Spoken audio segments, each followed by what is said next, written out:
Education is the most powerful weapon which you can use to change the world. Hey guys, it's Marissa from Pittsburgh Fit, and today's nutrition tip is going to be on hidden sugars. So anytime you turn over a nutrition label to look at it on a product, you want to, obviously there's sometimes it'll just say sugar, but other times there's going to be words that you have no idea what they are. So one thing to look for is any word that ends in OSE, so fructose, glucose, dextrose. Those are all sugars. So starting to pay attention to specific words and endings of words can really help you weed out some products that have a lot of hidden sugars that you would have never known before.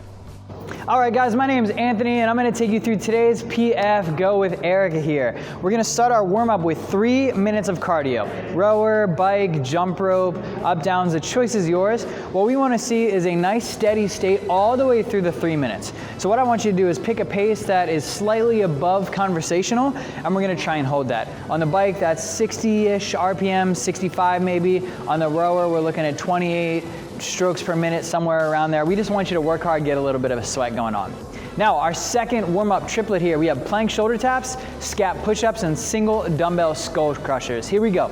We're gonna drop down to the plank position. The hips are up slightly higher, even with the shoulders. We're gonna slowly go one hand to the opposite shoulder and then back down. What I want you to try and do is limit the amount of sway at the hips, so that way you're nice and still. The first round we'll do it with a little bit of distance between our feet. The second round we'll bring those feet together just to make it a little bit harder just for you. Now, while we're in that position, we have 10 scap push-ups.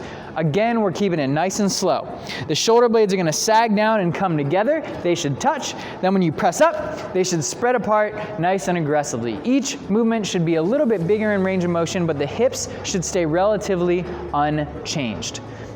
Now we'll go through that whole cycle one more time before moving on to our strength. We have a 12-minute EMOM today.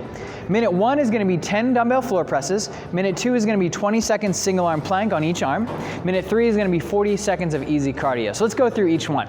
We're going to start with 10 dumbbell floor presses. Laying on our backs, our feet are flat on the ground. The shoulder blades are pulled together and you should have a nice arch in your back. If I'm looking at you from the side, I should be able to see a little bit of daylight under your belly button where your low back is off the floor. What we want to do is lower those dumbbells down, gently tap the elbows and press them back out. Now we'll do each exercise 4 times. So what we want is a nice moderate building or increase in each set. 10 at a lightweight, 10 at a light medium weight, 10 at a heavyweight, and then your last 10 should be really challenging to finish it out. Now, we'll rest the remainder of the time in that minute before moving on to 20 seconds of single arm planks. We're gonna be in the same position that we did for the warm-up. If you wanna make this harder, bring your feet closer together. If you wanna make it easier, you'll hop out and spread them apart. So what we're gonna do is take one hand and put it on your belly button. What I really don't want to see today is a hand behind the back, right? Because what happens if she goes to fall? There's nothing to catch her. So that hand goes on the belly button to keep it nice and still. So we're just going to hang out nice and easy. Breathe all the way through those 20 seconds. This can be hard, so take your time, be a little cautious, and if you need to, just put that other hand down to help you out. So 20 seconds on one hand, immediately into 20 seconds on the other, then you'll have 20 seconds of rest.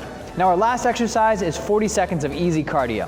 Rower, bike, jump rope. Now easy means your body is going to be moving the entire time, but you should be able to have a conversation throughout the entire piece. If you're on the bike, I want to make sure your hands are on and you're moving your hands the whole time. You're not just dropping your arms down on the side and pedaling. If you're on a rower, you got to use your hands. So 40 seconds, nice and easy, relaxed, before moving back on to the dumbbell presses. Now our last piece for today, our conditioning. We have calories of cardio and then dumbbell floor presses. So those dumbbell floor presses, we want them a little bit heavy. We should not be able to do these unbroken. We're thinking 2 to 3 sets for each one. So we have 35, 30, 25, 20, 15 on the bike or rower, and then 30, 25, 20, 15, and 10 on the floor presses. Now pacing wise, your first round is 35 calories and 30 dumbbell floor presses. That 35 calories should take you about 3 minutes. That's our target. Then the next round, 30 and 25, I want those to take you about 2.5 minutes. 25 will be about 2 minutes. 20 will be about 1.5 minutes. And then that last 15 calories, we gotta burn it all out all the way through. When we move on to the floor presses, these should be a little bit lighter than your max set that you achieved for the strength.